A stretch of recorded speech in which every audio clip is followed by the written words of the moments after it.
thank you for all being here. It is an absolute honor to have with me Katie Ledecky. Katie is widely regarded as the greatest American female swimmer of all time. She is the most decorated female American Olympian of all time. She has won the most medals in the World Aquatic Championships. You can probably see where I'm going this of all time. Point is, she's really good at what she does. And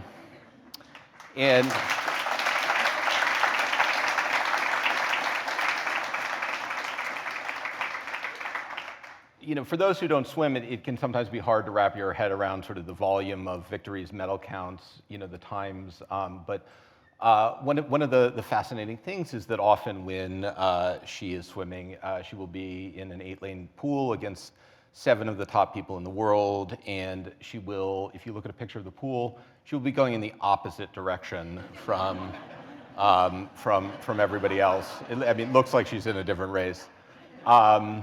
It was hard when we were at trials. It was very hard to keep, like, you know, the frame. You don't know this. Well, you do know about. She has of the top 20 records in the 1,500 meter free in the world. She has all 20 of them, including and. What you don't know is that I put that chart up at our national sales conference long before I knew we'd be here together at our national sales conference. And number 8 wasn't on there, which was Paris, which was an Olympic record, by the way. But it was, you know, to talk to people about, you know, what it meant to be excellent and compete even when you were already in the lead, right? And to compete against yourself and have the discipline to go out and you know, do it every day when it's your picture that's on everybody's wall. And somehow Katie does that because that's who she is. She is a person who grew up in Bethesda, Maryland, much like me, swimming at local pools. Her career went farther than mine did in swimming, but she's someone who loves to practice, loves the water. There's a mantra, we were talking about your coach who said you know, what's the secret? It's just, you know, do the damn work, right? And she does it with a level of humility and a commitment to being better every day than you were the day before, that even for those of us who aren't winning medals, and you know, where showing up at the Olympics, you know, happens largely on TV. It's, I think, an ethos that we can all bring to what we do in business and what we do in life, which is why I was really so excited to have the one and only Katie Ledecky with us. So thank you for being here. Thank you.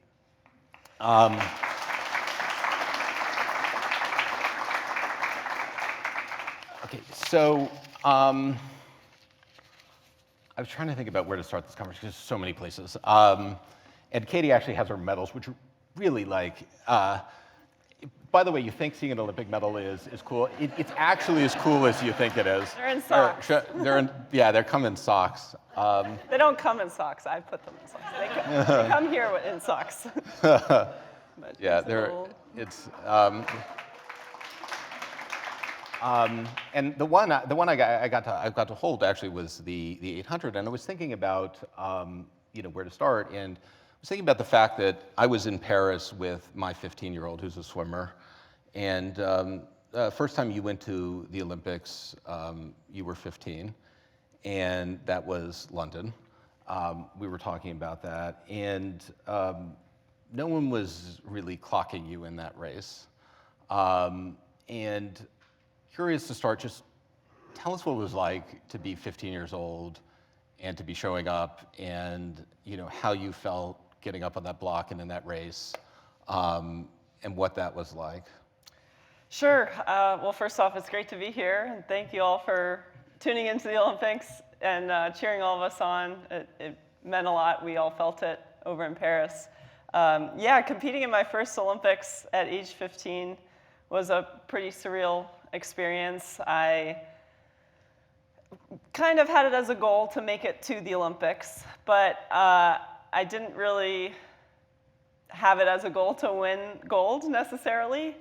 But when I got to London, I felt more and more comfortable in the environment being at the Olympics. It was my first time traveling internationally for a swim meet. And I was on this team with people like Michael Phelps and some great veterans in the sport that I had looked up to for so many years. So each day, just watching them, I got more and more excited, more and more comfortable. And I started actually being able to visualize myself winning gold, which I think looking back on is pretty crazy for me to think about, that I had that ability to visualize that. But I was very, very nervous for my first race there, my prelim race. I was only swimming the one event, the 800 freestyle. So the prelim race, I was shaking on the blocks. You know, I typically do 3 claps before my race on the starting block, but I was so nervous that I wasn't going to be able to hear the take your mark for the race, that I didn't even do that in the final. But the prelim, I was nervous. The final, I walked out feeling much more ready, much more confident, and was able to come away with the gold there. And it really was, at times, it felt like I was in a dream. It never was my dream to even make it to the Olympics as a young swimmer, but to be in that environment, it felt completely surreal. And I'll never forget flipping at the 600 mark of the 800, and it was like waking up. Like everything from the 600 mark on was so clear in my head. So that was now 12 years ago, and still it is so clear in my head, those moments. And I'm very lucky that I've been able to have a long career since then and made it through Paris. When you turned at the 600, is that when you knew, kind of you thought, I got this?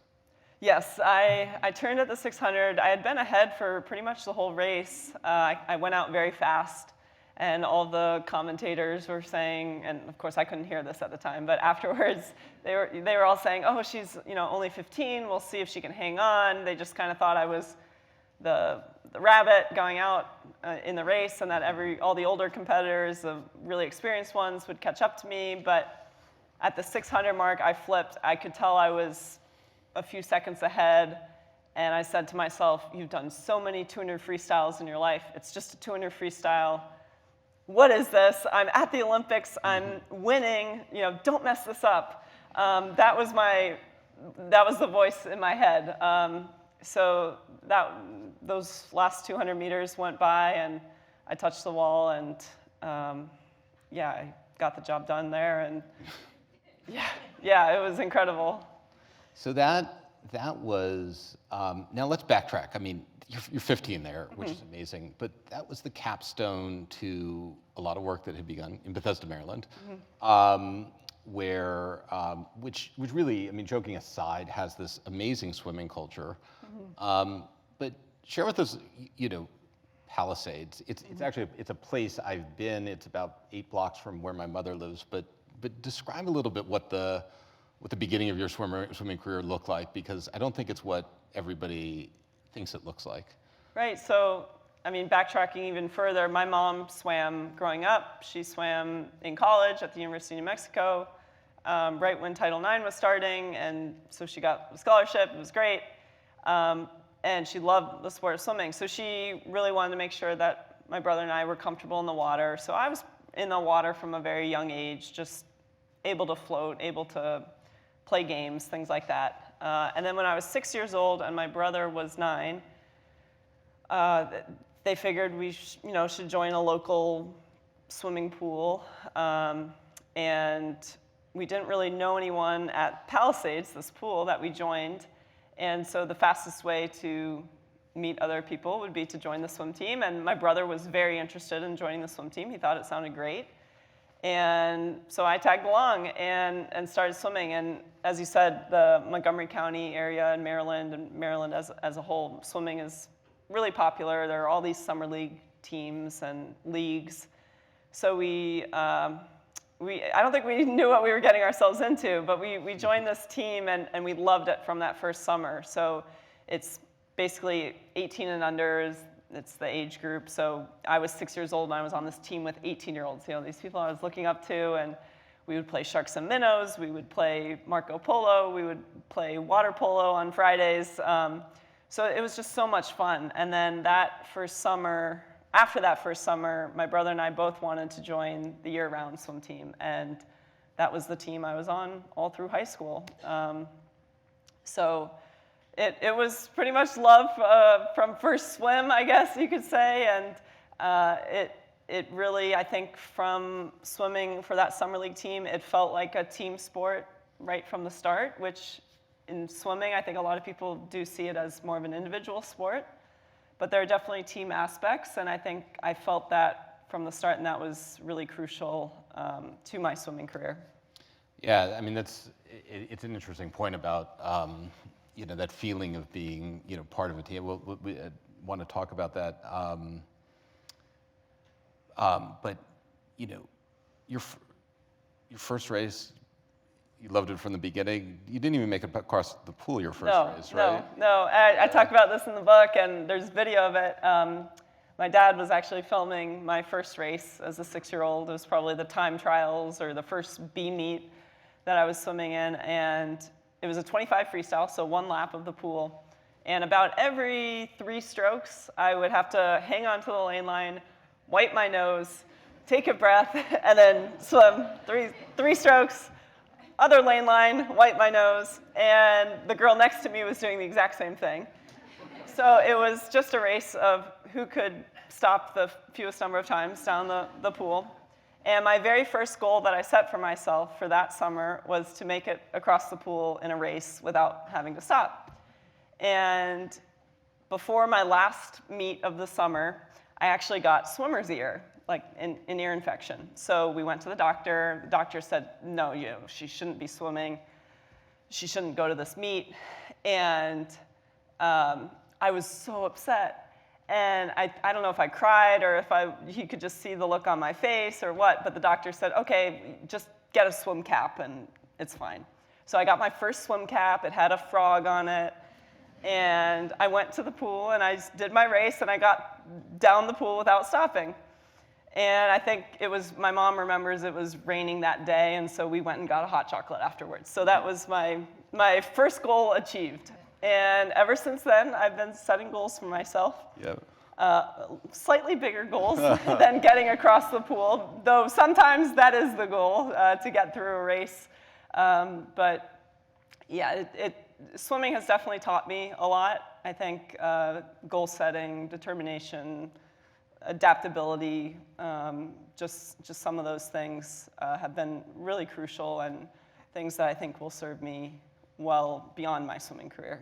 How do you, I guess your next goal, because I think you swam a full mile the next year. Was that your next goal? Probably not that year. Yeah. Well, I probably was swimming about a mile in practice once I was on the year-round team and I had learned all of the strokes successfully. I know, actually, this is another thing I'm very proud of. The last time I ever got disqualified in a race was that fall after that summer. It was my first year-round swim meet. I got disqualified in the 25 breaststroke, the 25 butterfly, and the 100 IM. I didn't get DQ'd in the freestyle or the backstroke. All for the same thing. I couldn't do the kick properly. So that was the last time I've ever gotten DQ'd. It's something I'm very proud of. I've never false started. I have never touched with one hand when I was supposed to touch with 2. So I'm very proud of that streak. That's amazing. I'm a rule follower. Yeah, exactly. If you read my book, I'm a rule follower. How do you talk about setting goals even from this young age. Obviously getting across the pool is an important goal if you're going to be a swimmer, but how do you, and we're talking about visualization, but how do you know when you're setting goals that are ambitious enough, not too ambitious, but not, where does that live, as you were growing up, right? Mm-hmm. How did you think about if you were setting the right goals and, you had your parents, you had coaches, mm-hmm. Did you ever think you just set a goal too far or that never happened to you? It's happened to me. It's definitely a balance that I think you have to learn. And when I first started swimming, shortly after I set that first goal, I started setting goal times for myself for every single swim meet. And I would actually call them want times. I would write them down on a piece of paper, want times. And I would write my events, I would write the time that I wanted to swim, and then after the meet, I would go back to that piece of paper and do the math. I loved math. Do the math of how many milliseconds I was off of the time, or how much I beat the goal time by. So I kind of started seeing trends, or, oh, I'm really achieving my goals, or I'm falling a little short, and maybe I save that piece of paper for the next meet and use those as my next goals. So those were the early days. And then I think as I've gotten older and have had these Olympic aspirations, when I was 14, going on 15, before that first Olympics, I sat down with my coach in the fall before the Summer Olympics. And at that point, I was ranked maybe 4th or 5th in the country in my top events. So you have to be top 2 in the US at the trials to make the Olympic team. And I, again, very vividly remember this conversation. We were out to lunch talking about the goals for the year and how I was going to get there. And he said, we were talking about Olympic trials. And he said, now, Katie, what would be the ultimate goal at Olympic trials? And I was kind of shy. I was pretty quiet at that time, wasn't great at communicating with my coach. He said, what would be the ultimate goal? And I kind of was like, I don't know.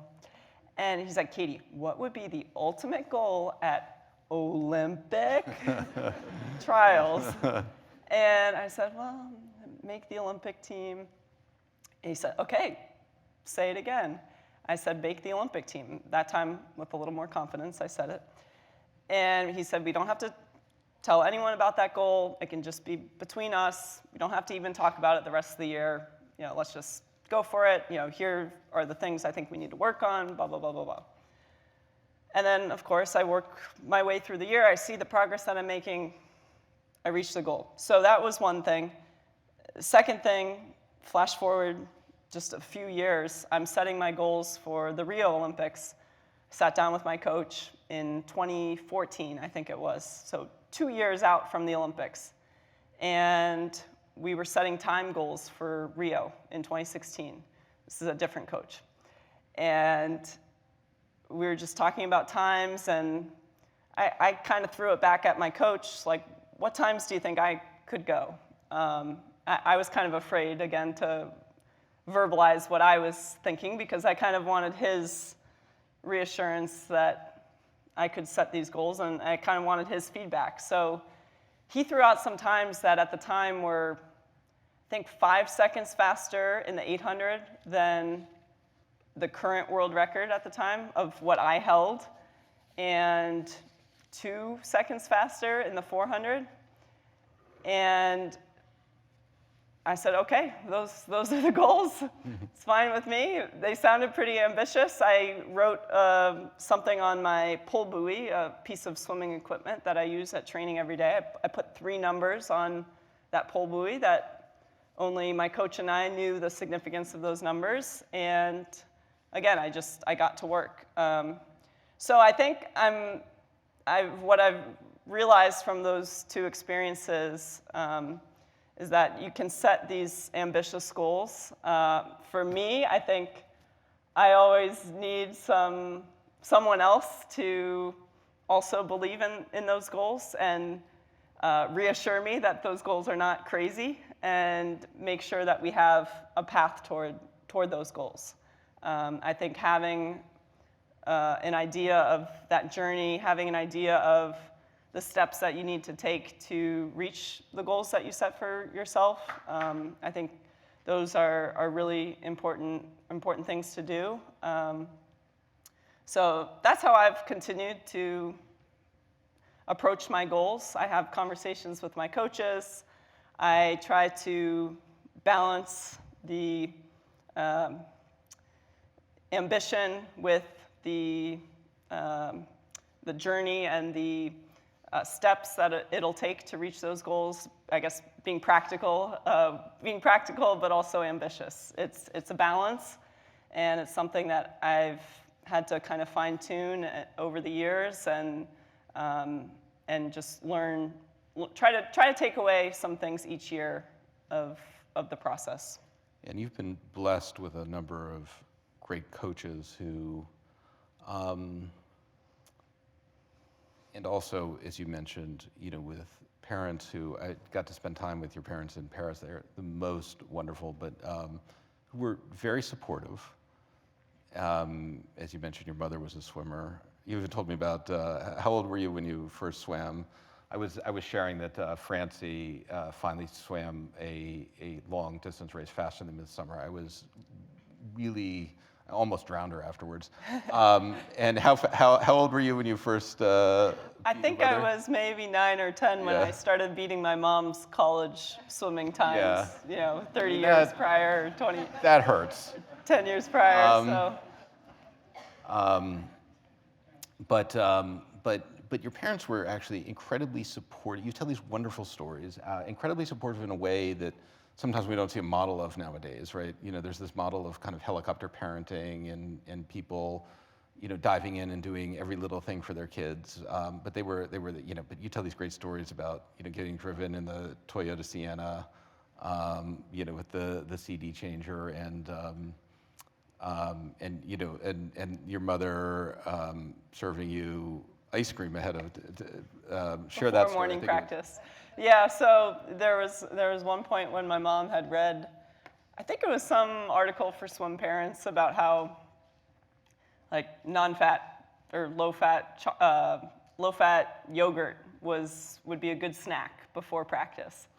And somehow that spiraled into low-fat chocolate ice cream. And so there was one whole year or season where I was having chocolate ice cream in the morning before 5 a.m. practice. And I look back on it, and we all laugh about it, that probably got me excited to get out of bed in the morning. As silly as it sounded, it was good chocolate ice cream too. It had chocolate chunks in it. I vividly remember how good it was. That I don't do that anymore. It was 1 year. But I think there were just little things like that my parents did a really good job of keeping it fun. As you said, we would drive to practice or to swim meets, sometimes across the state of Maryland or to Virginia, sometimes some longer drives. And we would create playlists. My dad loves Bruce Springsteen, so I love Bruce Springsteen. That's why he probably chose that song as I came down. So just so many great memories growing up with their support and still having their support. They've been at each of my big meets, the Olympics, World Championships. They weren't in Tokyo because no family was in Tokyo. They've been there every step of the way for me. But as you said, without being overbearing, especially just with my goals and letting me decide what I wanted to do. I played basketball and soccer growing up. I played the piano. My brother did all of those same activities as well. And there was never a moment where I said, okay, I'm quitting basketball, I'm quitting soccer, and I'm just going to focus on swimming. Or, my parents never even had that conversation with me of, Katie, you're getting pretty busy. You got to pick one sport to do this year. It was a very natural progression away from those other sports where I think I started realizing that I was picking swim practice over basketball practice and soccer practice. If they were at the same time or back to back, I would definitely pick the swim practice. And so it was just very nice that I was kind of able to find my own way, and ultimately my brother found that same path as well. We both picked swimming over other sports, and we did some other activities. And once my brother and I were in high school, we had some other interests that we each followed separately. But I'm very thankful that I've had that kind of parental support, and it's something that I'll look back on those memories, I think, in the future, and hopefully one day I'm a parent and I can model how good of parents they were to me, to my kids. But yeah, I'm just very thankful for that. It's an amazing model because, you know, I think if every one of your coaches, I mean, this comes out in the book, you know, asked what was the secret to your success, you know, everybody seems to look for secrets to your success. I mean, someone asked your mother what they fed you, and you know, your mother was like, well, what? Her answer usually, you know, the other swim parents at practice they would all be hanging out at Starbucks or something while we were swimming, and they would ask my mom, quiz my mom, yeah, what do you feed Katie? And she would always say, well, you know, strawberries are on sale right now, and she really likes strawberries, so strawberries. Chocolate ice cream. Yeah. And what came through is that you know, so many of your coaches it's just doing the work, hard work, and there were no shortcuts to what you were doing, and you seem to have this, you know, this kind of childhood and a level of self-determination where you learn to do that work, you know, yourself. Curious a little bit about, you know, your thoughts if you were, you know, on, you know, that idea of, you know, of hard work and discipline, and, you know, if you were talking to, because it's applicable to so many things in life. I mean, you know, every time someone, you know, we try to do something with excellence, there usually aren't shortcuts. And so, you know, when you give advice to young swimmers, or as you think about, you know, what are the things that allow you to do that make a difference? You know, how do you personally think about the work you have to put in to be great at something? I think it's the work, but I think it's also the details of the work. I think it's the showing up early, or, you know, on time, not being late. It's managing your time, looking ahead. I mean, growing up, managing school and swimming, I learned a lot about how to manage my time and how to prioritize. I often had to look ahead at the dates when I would have travel swim meets, when I would maybe miss 2 days of school, and, you know, okay, I know I'm going to have this test in a couple weeks. I've got to do some extra reading over the weekend, and make sure that I'm getting that done over the weekend so that I can get to bed early going into my meet. Little things like that. I think a lot of it does come down to those details: eating right, sleeping right, making the right decisions. If there is something that you love so much that you do want to be excellent at, I think it's important to do those things. Those might be things that other people see as sacrifices that I've made, but to me, those are just the details of what it requires to achieve those big, ambitious goals that I've set for myself. Yeah, it's I love that idea, and it's so true. If you don't do the little things well, it's hard to do the big things well. So 2015, you win, and you're now an Olympic gold medalist at 15, you know, life changes, and I mean, obviously you go on and win. What did they called it, the Ledecky Slam in Rio? Yeah. Yeah.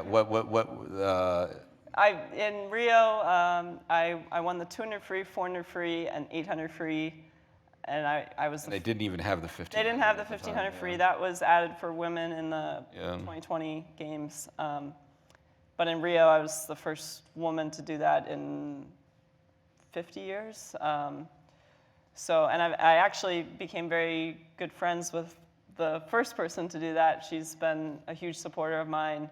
So I would say that's another big thing. I feel like in the US, we have such a great history of swimming that I've felt very lucky to connect with so many former competitive swimmers that have had really great careers, and they've become mentors of mine, friends of mine, and I think it's always important to recognize the history that we have and the people that have come before us. So I'm proud of our US swim team and how we've performed at the international stage throughout my career, but we stand on the shoulders of so many people before us, and especially as a female in the sport, there's so many female athletes back in their day that didn't have the opportunities that I have now. I'm good friends with a gold medalist from the 1960 Olympics and 1964 Olympics,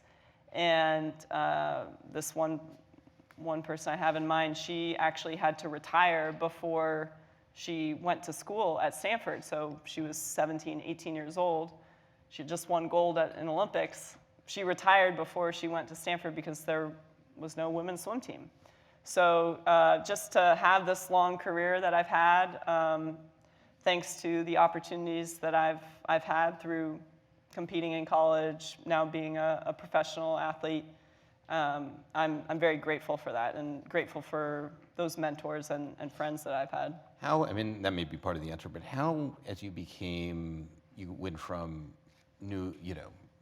breakthrough swimmer and had these mentors to being now the heavy favorite, and being the leader of the team and having a different kind of pressure on your shoulders, how do you maintain, the same kind of discipline and enthusiasm, and to go out every day, or is it always there? Is it the mentorship of the young, or do you just love it when you jump in the pool?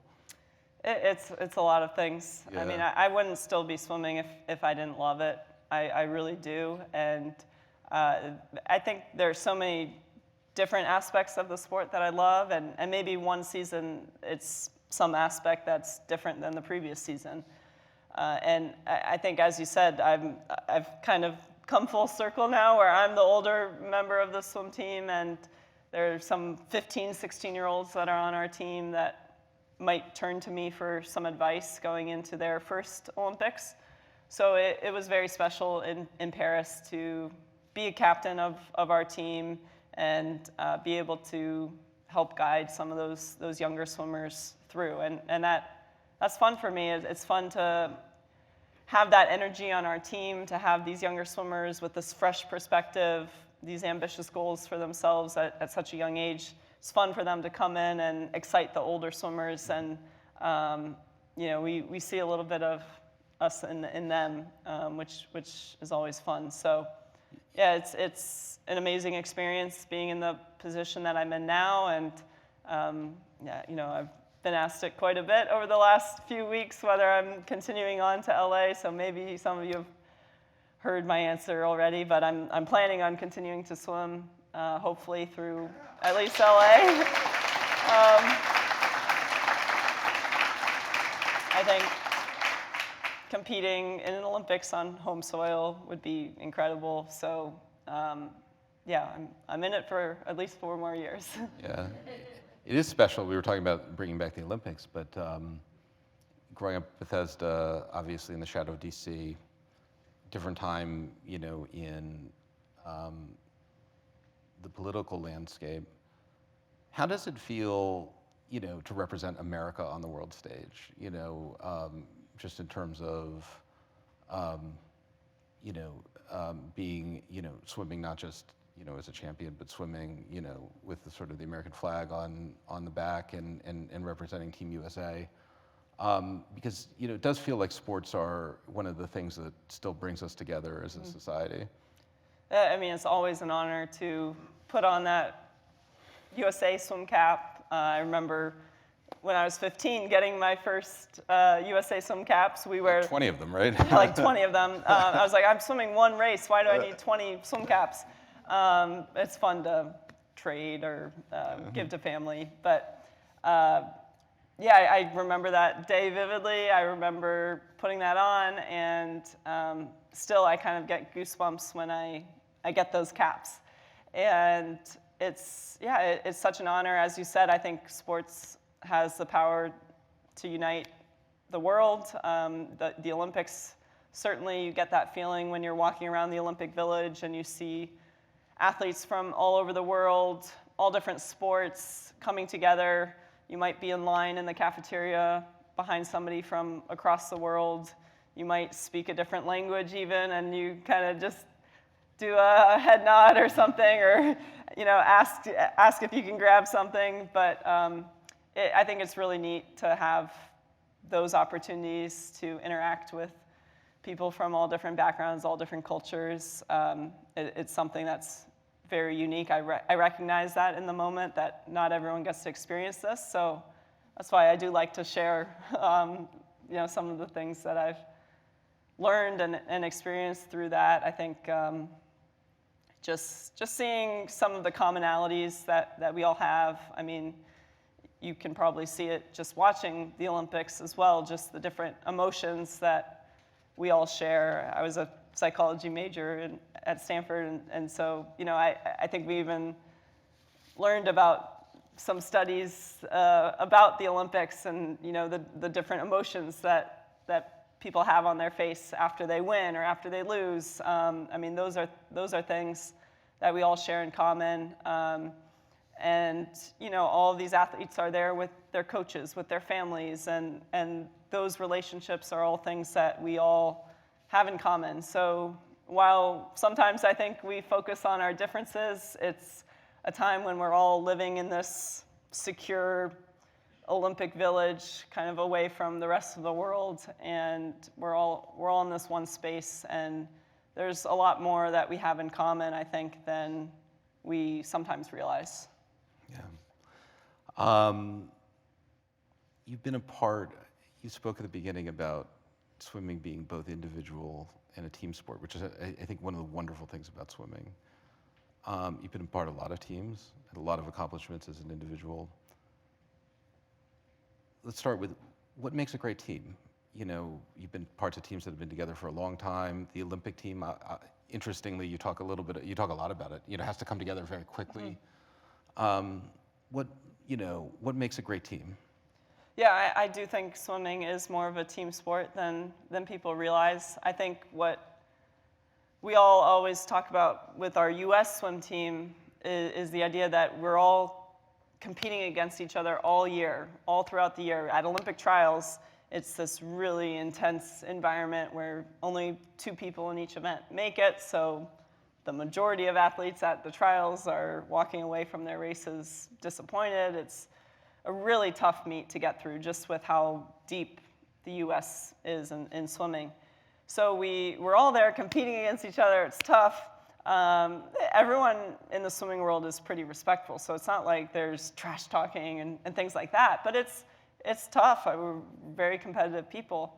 So we walk away from that, and only a month later, we're on this team together as an Olympic team. And it's I think, pretty amazing how we're able to come together so quickly in that time. And we support each other. We're friends with each other. We have a training camp together, so we're training with these people that are in our same events at the Olympics, supporting each other, making each other better. So I think that's pretty unique. I think just that ability to come together very quickly is one aspect that makes a team great. And then I've also been a part of college team. I swam at Stanford. I swam collegiately for 2 years. We won 2 national championships. And I think I learned a lot through that, just about leadership, about great coaching. I had some great coaches at Stanford. I think, we had a very competitive, very kind of type A personality, very hardworking group of individuals. And the college environment is different. Like you're spending so much time with your teammates. That was the first time I was part of a team where I'm going to class with my teammates, and we're having to support each other outside of the pool as well. We're living together. We're really getting to know each other on a deeper basis. So I certainly learned a lot through that time, just about support of one another, looking out for each other beyond the swimming pool, and all of that. So I'm very lucky that I've been a part of some great teams, spanning all of these years too. Like I still feel like I look up to a lot of the people that I was on the team with back in 2012. And again, now I'm kind of in this position full circle where I know there are some of the younger swimmers that look to me for advice. So I feel like I've met so many people in the sport, and that's what's really special to me, the relationships and the relationships that I'll carry with me the rest of my life. One of the things, watching you be part of, the relays we're talking about one in particular, and thinking what it means, to someone to be on a team and be on a relay and know that you have their back, right? And you're getting in the water and swimming your fastest for them. It's got to be a great feeling. I want to get to questions because Yes. people other than me have questions. But first, and you're allowed to pass very quickly, speed round. Okay. You're allowed to pass. Okay. Favorite Bruce Springsteen song? Badlands. Yeah. Excellent choice. Favorite pre-race meal? Plain pasta with olive oil and Parmesan cheese. Post-race meal? Post-race meal, it depends if I have more races to go the rest of the meet.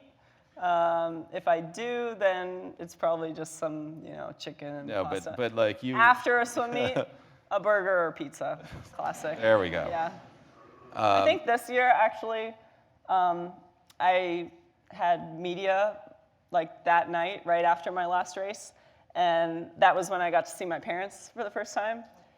And they had grabbed dinner like really quickly, and they had an extra milkshake, so I had a little milkshake. Race day superstition or ritual? I'm not very superstitious. I have done the same. That, by the way, proves that superstition does nothing. Yeah. I mean, like. I have been doing kind of the same warm-up structure for probably 15 years. It's changed a little bit. I do 3 claps on the blocks right before they say take your marks. But as I said earlier, I didn't do that before my first gold medal, so it's not, again, not a superstition. It's okay if I don't. A book that changed the way you think? I read this book, Living with a Seal, Jesse Itzler. Oh, yeah. Back in, it's probably 10 years ago now, but I remember reading it about a week before I broke a world record at an in-season meet. It's just kind of like a motivational book. I remember I read it at a training camp, and my teammate read it also, and there were a few quotes from that book that we would kind of say to each other before our races.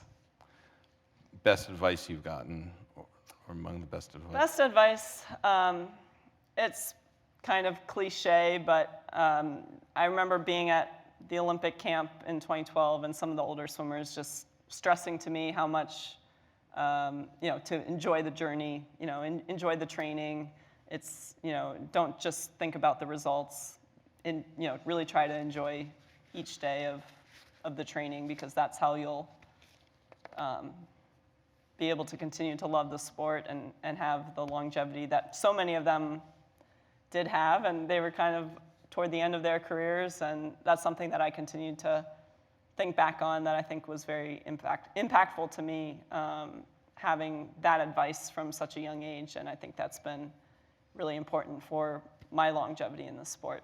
That is great advice. I will leave it there and open it up to questions. All right, thank you very much for that great conversation. So quick plug for those joining virtually, you can submit a question via the QA, and an acknowledgement to those who submitted in advance.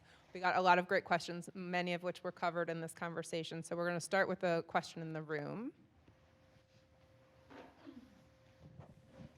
Thank you. Thanks so much for your really inspirational talk. My name is Stephanie. I head up human resources here at the company. We talk a lot about the role of coaching in performance excellence. Can you talk to us a little bit about the characteristics of some of your best coaches? Sure. I do talk a lot about it in my book. There's a chapter on each of my coaches. I think, again,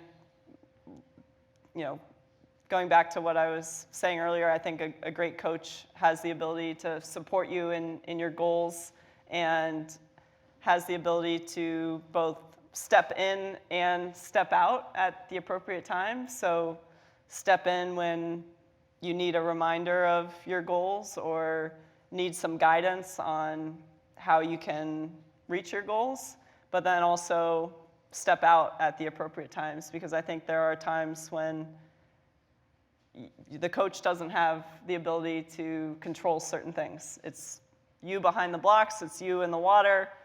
Ultimately, you're the one that has to go out there and swim the race. So I think it's being able to step in and step out at the right times. And I've been very lucky to have coaches that have been able to do that, have been able to give me the right advice. And really, a lot of my coaches, all of my coaches, I feel like I've been able to maintain really great relationships with each of them. And really now, this far along in my career, I see my coaches, my current coaches, as you know, kind of partners in this process, as you know, ones that I'm very comfortable giving feedback to. I feel very close with them. Feel, you know, almost like they're friends. You know, it's very easy to talk to them, to go to them for advice on swimming things, non-swimming things. So I think it's stepping in, stepping out at the right times, and being there for their athletes. You know, I think I currently train at Florida, at the University of Florida, with the college team and a group of professionals, and a lot of the top coaches in the US are college coaches. And what I've seen is those coaches really do take on their athletes almost like children. I mean, they have 80 swimmers that they're looking after. You know, these swimmers are at college away from their parents. You know, at times they have to kind of act like parents, and they do put in the time and effort and care for their athletes that they would want their kids to have if they were an athlete away at college. So yeah, I'm very grateful for the coaches that I've had. Thank you. Anyone else in the room, raise your hand if you have a question, and we'll get a microphone to you.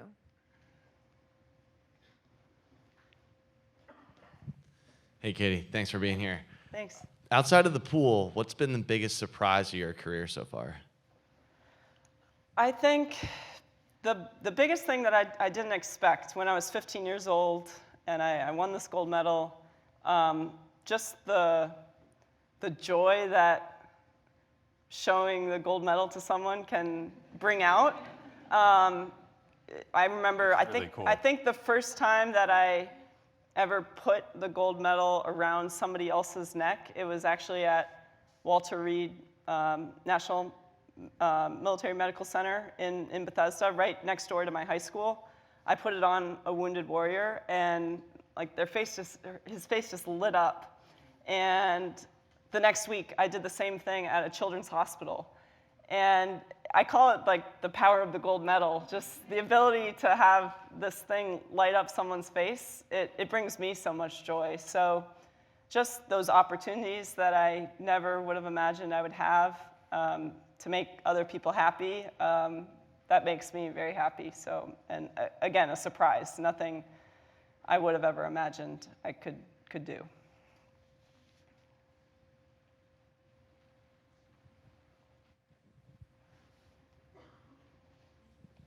Hi, Katie. Thank you for coming. I'm such a big fan, so I'm like starstruck right now. Thank you. But I had maybe like a very unnecessary question. Did you try the chocolate muffin at the Olympic Village? Yes, yes, yes. I should have answered that about my post-race meal because I waited until I was done competing. And the morning that I was leaving the Olympic Village, my last breakfast, I tried the chocolate muffin.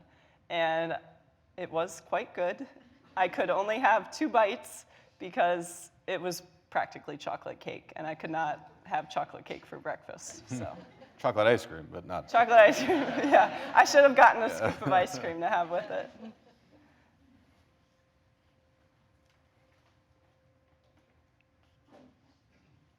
Hi, I had a question, I guess, about all the preparation and practice versus a high-level competition. So I think like when we see the Olympics, we're used to every 4 years, the records from the previous cycle are often obliterated.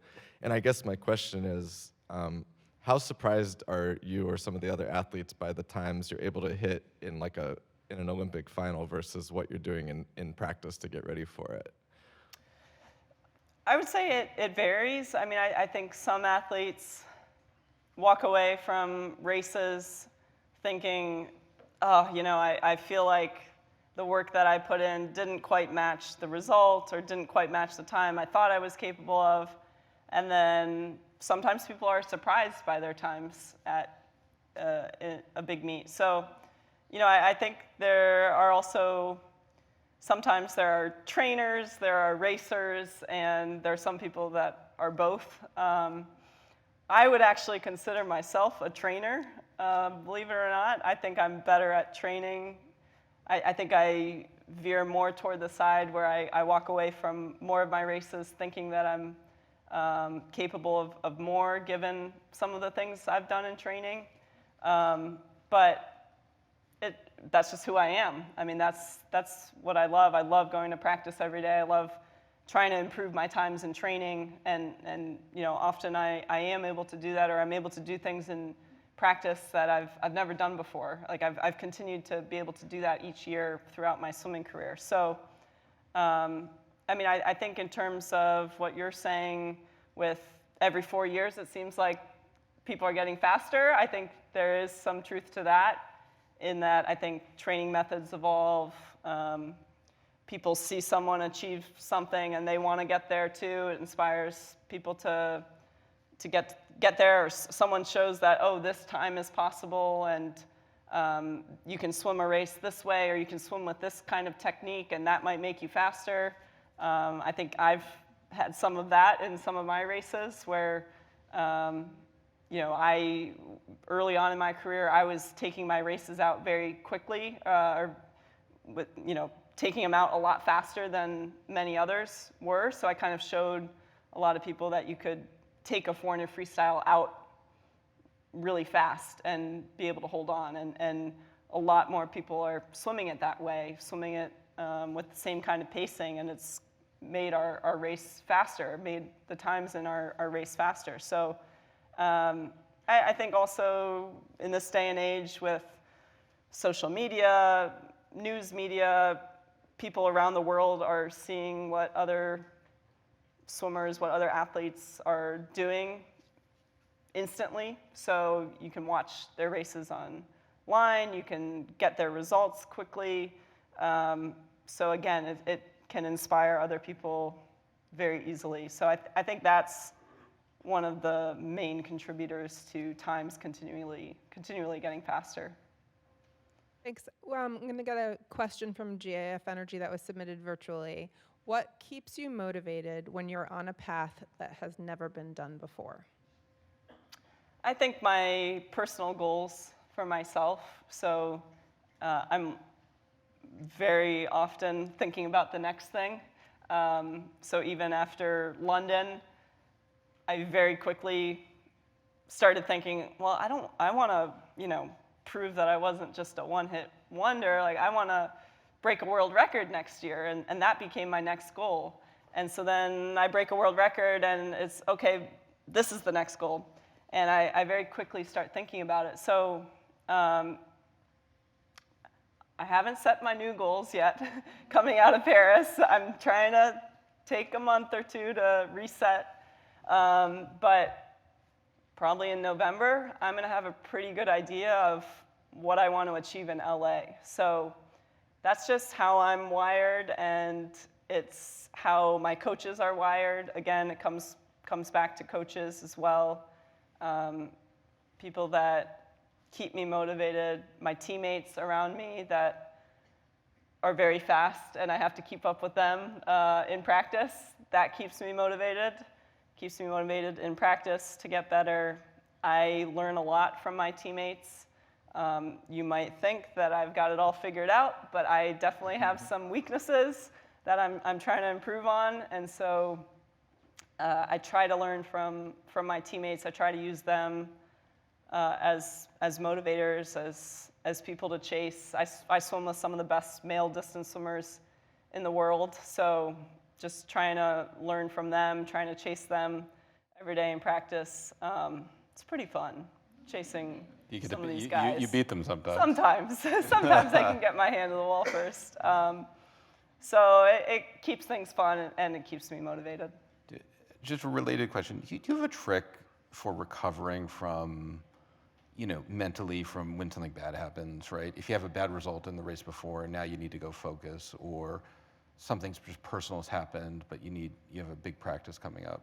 Do you have something that allows you to reset? I think for the most part, I rely on my coaches and my family in those moments. My current coach, he always, when I first started working with him, the big thing he would say to me would be, turn the page. So that's kind of what I keep in mind. You have to turn the page very quickly. If you're swimming as many events as I'm swimming at an Olympics, you have to turn your attention to the next race. You can't dwell on one swim.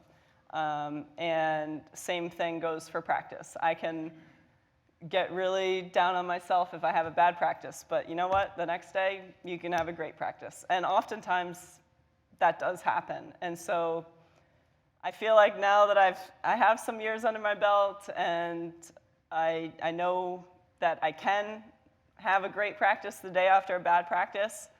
Sometimes I just need that reminder from my coach. Turn the page, you've done this before. You can have a great practice tomorrow. I think Maggie had a question. Oh, okay, and we have one back here. Oh, sorry.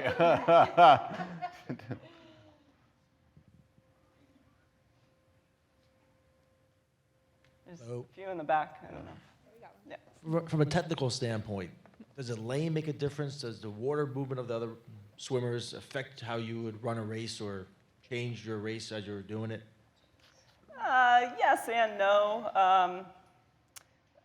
You get assigned a lane based on ranking, so going into the prelims, and then coming out of the prelims, they'll assign the lanes based on the prelim results. So lane 4 is the fastest lane, 5, 3, 6. The middle is the faster part of the pool because you have the ability to see on both sides of you, everyone.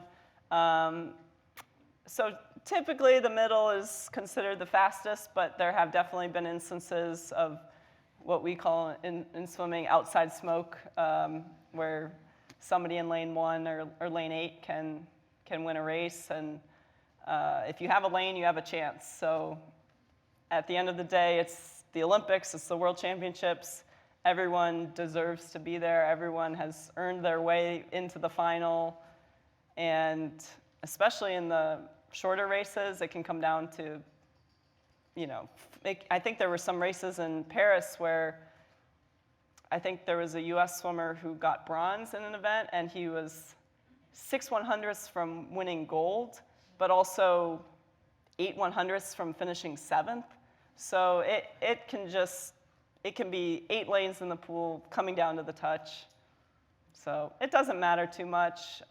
Sometimes the waves can make an impact, or maybe somebody likes lane 1 because you don't have somebody on the other side of you, but it's all personal preference.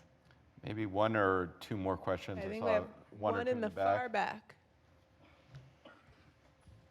Hi, Katie. I'm always admire people like doing the marathon and don't even mention about Olympic. My question to you is, there are 4 years. How did you progress your motivation and to get to year 1, 2, 3, 4?